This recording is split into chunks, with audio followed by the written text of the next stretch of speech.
जय श्री श्याम, हारे के सहारे की जय हो। श्याम भक्तों, 2025 की आखिरी एकादशी पौष पुत्रदा एकादशी आ गई है। नाम से ही स्पष्ट है कि संतान सुख देने वाली एकादशी है ये। इस दिन बाबा श्याम का एक चमत्कारी उपाय आपको करना ही करना है अपने घर पर, ताकि आपकी मनोकामना, वो चाहे मनोकामना मनचाही संतान की हो या किसी भी तरह की मनोकामना हो, वो पूरी हो सके। वो कलयुग के देवता हैं, श्री कृष्ण के अवतार माने जाते हैं वो। अगर आप बाबा श्याम के उपाय करते हैं एकादशी के दिन तो अनंत गुना लाभ मिलता है। सबसे पहले जान लेते हैं कि कब है एकादशी का व्रत और कौन से दिन रखा जाएगा। साथ ही साथ कुछ श्रेष्ठ जानकारी कैसे आप व्रत करें ताकि आपकी हर मनोकामना पूर्ण हो। सरल उपाय, पूजा विधि, संपूर्ण नियम इस छोटे से वीडियो में आपको बताऊंगी। सभी जानकारी के लिए वीडियो पर अंत तक बने रहें। वीडियो पसंद आए तो वीडियो को लाइक कर दीजिएगा। अपने ही चैनल मैजिक उपाय को सब्सक्राइब जरूर से कीजिएगा। श्याम भक्तों, एकादशी का व्रत सभी व्रतों में श्रेष्ठ माना जाता है। एकादशी व्रत करने से पितृ भी प्रसन्न होते हैं। आपकी कुंडली में जो भी दोष होते हैं ना, उनका निवारण भी होता है। और संतान सुख देने वाली एकादशी साल में 2 एकादशी आती है। एक सावन के पहले महीने में जो सावन पुत्रदा एकादशी होती है, और एक पौष के महीने में आती है जो कि अब आ ही गई है 30 दिसंबर को। अगर आप पहली बार भी इस व्रत को प्रभु का नाम लेकर करना चाहते हैं या तो मात्र इसी एकादशी मतलब पुत्रदा एकादशी का ही व्रत करना चाहते हैं, तो हरी इच्छा स्वरूप आप जरूर से कीजिएगा। बहुत ही सुंदर इसका परिणाम मिलेगा। और आप अपनी मनोकामना के तहत, संकल्प के तहत इस व्रत को करेंगे तो निश्चित रूप से आपकी मनोकामना पूर्ण होगी। पति पत्नी के कुंडली में जो भी 5वां घर होता है ना, वो संतान के लिए कहा गया है। पहले अगर आपके बेटियां हैं, अब अगर चाहते हैं कि प्रभु की छवि आपके घर में आए, निश्चित रूप से ये उपाय आपको करना ही चाहिए। श्याम भक्तों, अगर आप पहली बार व्रत रख रहे हैं तो संकल्प लेकर ही रखें। और संकल्प कैसे लिया जाता है, इसके लिए अपने दाहिने हाथ में जल लेकर संकल्प लेना चाहिए।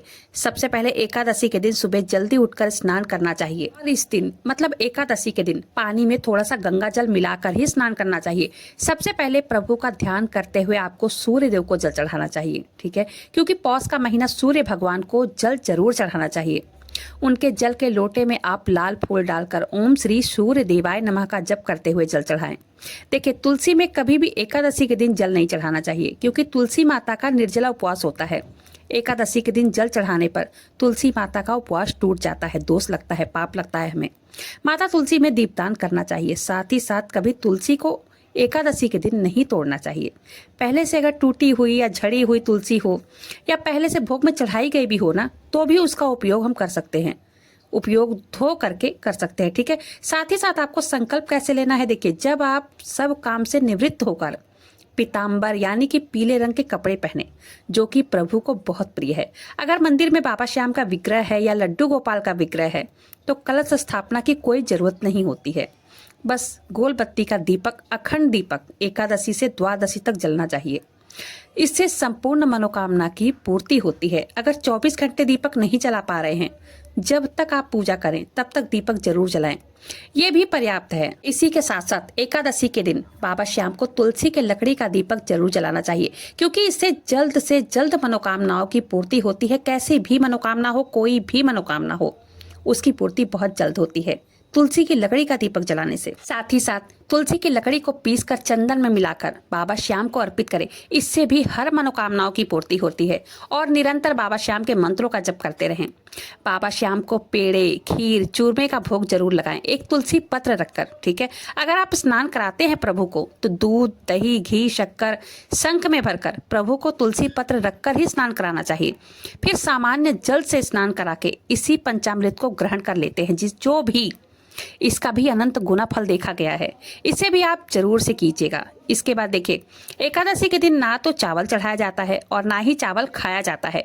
जो भी पहली बार पुत्रदा एकादशी का व्रत कर रहे हैं, उनको अपने दाहिने हाथ में तिल और एक फूल को रखकर अपना नाम, गोत्र बोलते हुए कहें, हे बाबा श्याम, हे श्री नारायण प्रभु, मेरा ये नाम है, मेरा ये गोत्र है, मेरा ये मतलब घर का नंबर है, मकान नंबर है, मैं इस स्थान पर रहती हूँ या रहता हूँ। आज एकादशी का व्रत मैं संतान पुत्र प्राप्ति के निमित्त करने जा रही हूँ या करने जा रहा हूँ। संतान सुख दीजिएगा, ऐसी प्रार्थना कर संकल्प लीजिए। संकल्प ली हुई वस्तु को प्रभु के श्री चरणों में छोड़ दीजिए। कई लोग इस व्रत को निर्जला भी करते हैं, लेकिन कई लोग ना निर्जला व्रत नहीं रख पाते हैं, थोड़ा उनको कठिन लगता है।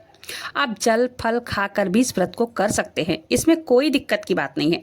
इस तरह से आपको सुबह के समय पूजा करनी है, ठीक है, और संकल्प लेना है। व्रत का कोशिश करें कि व्रत करें इस दिन।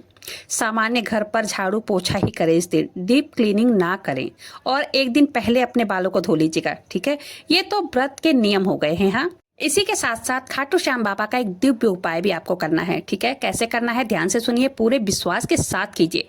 पूरे विश्वास के साथ अगर ये उपाय आप करेंगे पुत्र प्राप्ति के लिए, तो निश्चित रूप से आपकी कामना सिद्ध होनी ही होनी है। इसको कोई नहीं रोक सकता है, क्योंकि चमत्कारी शक्ति पुंज श्री नारायण के अवतार कहे गए हैं खाटू श्याम बाबा। और पता है, कलयुग में उनका तेजस्व प्रभाव ना बहुत अद्भुत है। आज के दिन खाटू श्याम बाबा की अर्जी पुत्र प्राप्ति के लिए जरूर लगाइएगा। कैसे लगानी है सभी जानकारी के लिए वीडियो पर अंत तक बने रहें और बहुत ध्यान से सुनिएगा। आज के दिन लगाई गई अर्जी कभी खाली नहीं गई है। ये अर्जी पुत्र प्राप्ति के लिए है। इसके लिए आपको क्या लेना है, रेड पेन लेना है, प्लेन पेपर लेना है व्हाइट कलर का। उसके बाद आपको उसमें लिखना है, हे खाटू श्याम बाबा, मुझे आप पर पूर्ण विश्वास है। मैं अपने घर में वंश वृद्धि के लिए आपके निमित्त ये श्रेष्ठ अर्जी लगा रही हूँ या लगा रहा हूँ। इस अर्जी को स्वीकार करें। आप नहीं सुनेंगे तो कौन सुनेगा बाबा। इतना लिखना है बस। उसमें सुंदर रूप की बाबा श्याम के प्रार्थना कर लीजिए। आपको एक जटा वाला फिर नारियल लेना है और एक कलावा लेना है। कलावे में 11 गांठ लगानी है। गांठ लगाते समय अपनी मनोकामना बोलते रहना है, ठीक है। फिर एक लाल कपड़ा लेना है। लाल कपड़े के ऊपर नारियल को रखकर उसमें कलावे को रख, तुलसी के पत्तों को जोड़ों में रखना है, ठीक है। ये शास्त्रीय उपाय है, ये उपाय कभी खाली नहीं गया है। एक बार फिर से सुन लीजिए। आपने लाल कपड़े पर एक नारियल रख लिया, जो आपने अर्जी लिखा है वो अर्जी रख लिया, फिर कलावे को रखना है, तुलसी के पत्तों को रखना है, ठीक है। ये सारा सामान रख लिया है। उसके बाद इन सभी चीजों को लाल कपड़ों में रखकर गांठ लगा दीजिए। के बाद इस अर्जी को लेकर किसी भी खाटू श्याम मंदिर में रख दीजिए ले जाकर। इसी दिव्य एकादशी के दिन आपको बांध कराना है, ठीक है। अगर आपके आसपास कोई खाटू श्याम बाबा का मंदिर ना हो, भगवान कृष्ण के मंदिर में बांध करा सकते हैं, क्योंकि उन्हीं के ही स्वरूप है, भगवान श्री कृष्ण के ही स्वरूप है बाबा खाटू श्याम।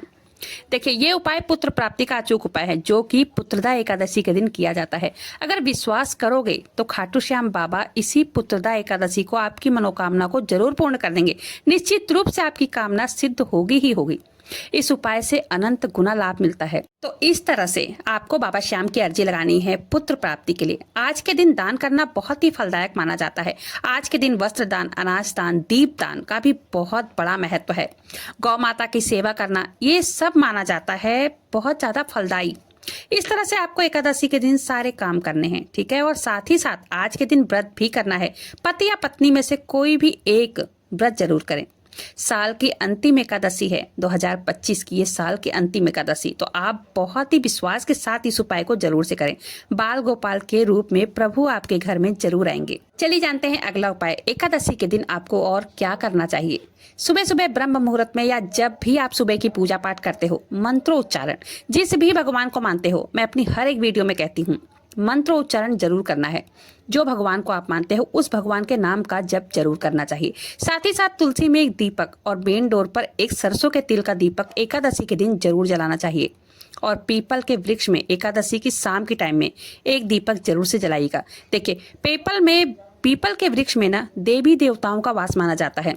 अगर एक दीपक पीपल के वृक्ष में आप एकादशी के दिन जलाते हैं तो इससे हर मनोकामनाओं की पूर्ति होती है। इसलिए पीपल देव में एकादशी के दिन एक दीपक जरूर जलाना चाहिए। तो जो भी उपाय मैंने शेयर किए हैं आज के वीडियो में, इसको एकादशी के दिन जरूर से करना चाहिए। उम्मीद करती हूँ आज की जानकारी पसंद आई होगी। जानकारी पसंद आई हो वीडियो को लाइक कीजिएगा, अपने ही चैनल मैजिक उपाय को सब्सक्राइब जरूर से कीजिएगा। बाबा श्याम नाम का जयकारा दिल से लगाइएगा। मिलते हैं फिर ऐसी किसी वीडियो के साथ, तब तक के लिए जय श्री श्याम, हारे के सहारे की जय हो।